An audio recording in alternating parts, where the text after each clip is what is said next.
Subscribe कीजिए GNS English channel को और इस बेल आइकन पर भी क्लिक कीजिए सबसे पहले मेरी वीडियो देखने के लिए। Hello friends, welcome to DNS English channel. आज मैं आप लोगों को परफेक्ट ग्रामर का कुछ टिप्स देने जा रहा हूं। आजकल देखते हैं कि बड़े बड़े जो ग्रामेरियन हैं, चाहे राइटर हैं या नॉवेलिस्ट हैं, ड्रामेटिस्ट हैं, बहुत ही जो मिस्टेक करते हैं राइटिंग में। तो इस तरह की जो एरर है हमारी राइटिंग को काफी रिडिकुलस बनाती है। तो इसलिए writing makes a perfect man. तो आप परफेक्ट मैन तभी हो सकते हो कि जब आपके ग्रामर परफेक्ट हैं। तो चलिए हम शुरू करते हैं, देर किस बात की। तो ये जो फर्स्ट सेंटेंस है, सारे जियो मैंने 16 सेंटेंसेज हमने लिखा है जो ग्रामेटिकली इनकरेक्ट हैं, आपको करेक्ट करना है। तो फर्स्ट सेंटेंस है, विच subject you like most, English और फ्रेंच।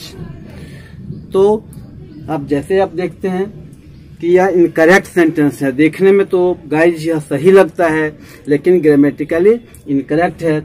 मैं आपको साइंटिफिक और मैथमेटिकल प्रोसेस से समझाता हूं। देखिए, यहाँ पर मोस्ट नहीं आएगा, यहाँ पर मोर आएगा। अब करेक्शन हुआ, विच subject you like more, English और फ्रेंच। देखो कि मोस्ट आता है मोर देन 2 ऑब्जेक्ट्स और थिंग्स के लिए, पर्सन्स के लिए। अगर होता कि विच subject you like most, English, French और हिंदी, तब ये करेक्ट होता। लेकिन जो कंपैरेटिव डिग्री होता है बिटवीन 2 पर्सन्स और थिंग्स के बीच में ही हम जो कंपैरिजन करते हैं, तो 2 ही सब्जेक्ट है, इंग्लिश और फ्रेंच हैं, इसलिए कंपैरेटिव फॉर्म होता है, मोर होता है, मच मोर, मोस्ट। तो कंपैरेटिव फॉर्म मोर है। तो which subject you like more, English और French. This is correct sentence. अब नेक्स्ट है, he died with fever. He died with fever, वह बुखार से मर गया। तो गाइज, मैंने पहले भी बताया था प्रीपोजिशन चैप्टर में, आप परफेक्ट नॉलेज के लिए, अमेजिंग फैक्ट्स जो जानकारी प्राप्त करने के लिए आप हमारा प्रीवियस वीडियो भी आप वाचिंग करिए।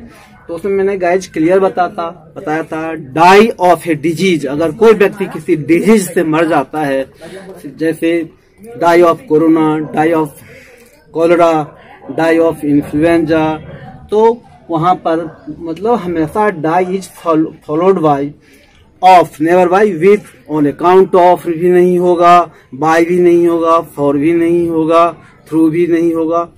ठीक है। तो ही डाइड ऑफ फीवर, तो यहाँ पर विथ इनकरेक्ट है, इसकी जगह ऑफ लगे। ही डाइड ऑफ फीवर, और बुखार से मरा। तो he died of hunger, he died of cholera, he died of cancer and so that। तो die के साथ ऑफ तभी लगेगा जब कोई डिजीज हो, और डिफरेंट सेंस में डिफरेंट लगता है। डाइड फॉर नेशन होता है, he died for his nation, देश के लिए मरा। ठीक है। तो इस तरह के बहुत हैं। he died by truck accident, ये इनकरेक्ट है। die from some causes, किसी कारणवश कोई मरता है, तो die is always followed by from। he died from truck accident। तो करेक्ट सेंटेंस होगा guys, he died from truck accident, यहाँ from आएगा। he died from the loss of blood, तो ब्लड की कमी के कारण वह मरा था। ठीक है। तो आगे और बढ़ते हैं। The teacher persisted to say this। अब ये सेंटेंस है। नेक्स्ट है, we should refrain to do evil, he prohibited me to borrow a pen, he prevented me to go there, abstain to speak ill of others, he debarred me to go to school, I am confident to win। तो इस तरह की जो हमने जो sentence यहाँ पर लिखा है, ये इनकरेक्ट है। तो आप जानते हैं कि gerund is always preceded by a preposition. तो ये जिरंड है, यूज होगा इसमें, मतलब जो जिरंड के पहले प्रपोजिशन होगा। इस केस में द टीचर परसिस्टेड टू से दिस गलत होगा। The teacher persisted in saying this. Guys, जब करेक्ट फॉर्म है the teacher persisted in saying this, तो यहाँ पर सेइंग जिरंड है और इन प्रपोजिशन है। इसी तरह की गलतियां हैं। We should refrain to do evil, ये गलत है। We should refrain from doing evil, तो we should refrain from doing evil. तो यह जिरंड है, जिरंड से प्रपोजिशन रहेगा। He prohibited me to borrow a pen. अब यहाँ भी जिरंड होगा। Gerund is always preceded by a preposition. He prohibited me from borrowing a pen.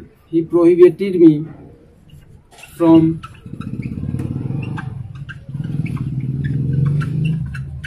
Borrowing a pen. He prohibited me from borrowing a pen. Borrowing a pen. Clear है? He prevented me to go there. उसने मुझे वहां जाने से रोका, तो he prevented me from going there होगा। He prevented me from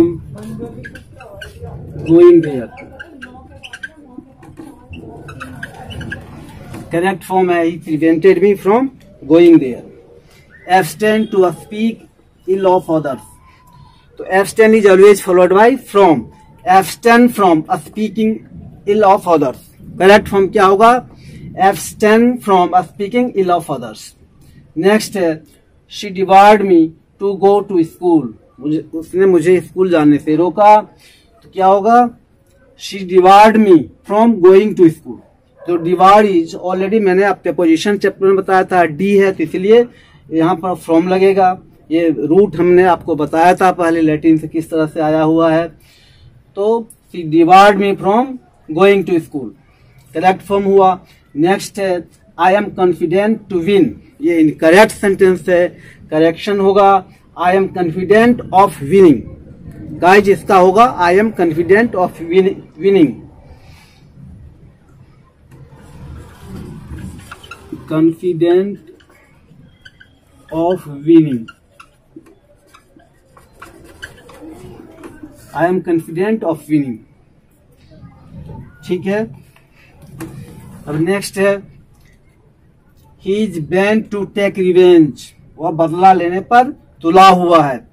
तो गाइज इसका होगा ही is bent upon taking revenge. He is bent upon taking revenge. Bent upon taking revenge.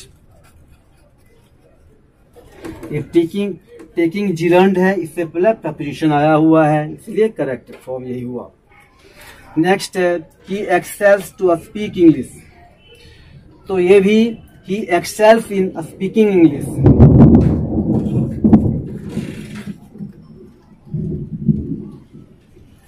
excels in speaking English।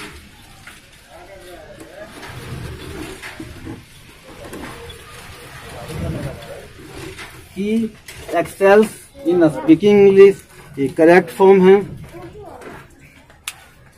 अब नेक्स्ट है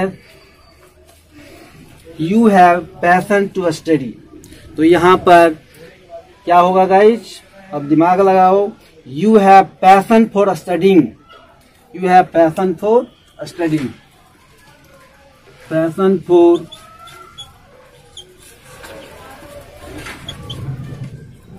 studying. Next, he is comparatively better. देखो he is comparatively better, देखने में तो यह सही लगता है, लेकिन यह बिल्कुल गलत है। अब देखिए कि कंपैरेटिवली ऑलरेडी एक कंपैरेटिव डिग्री में है, फिर बेटर भी ये कंपैरेटिव डिग्री में है, तो two degrees cancel each other. ये आपस में ये कैंसिल करता है, ऐसा नहीं हो सकता है। या तो हम बेटर का जो पॉजिटिव फॉर्म बना लेंगे ही इज कंपैरेटिवली वेल होगा। ही इज ये नहीं आएगा, ही इज कंपैरेटिवली वेल होगा। या आप इसे नहीं रखना चाहते हैं तो आप ऐसे भी लिख सकते हैं ही इज बेटर।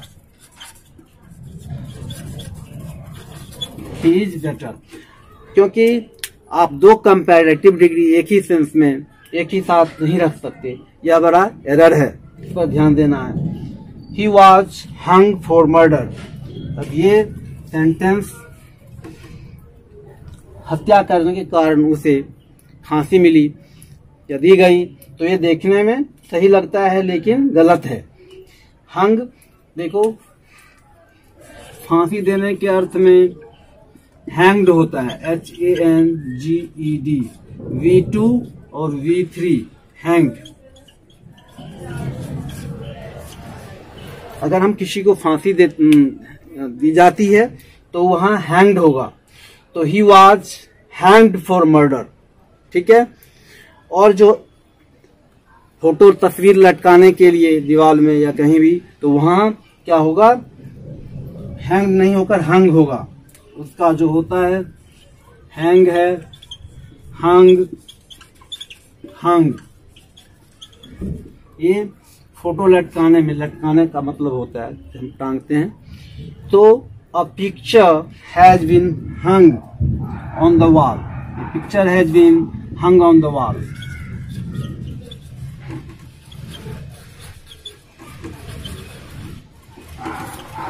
तो गाइज ये मैंने आपको बताया है और इसे आप नोट कर लेना। और ये इस तरह की हमारी amazing video. Thank you guys for watching my video.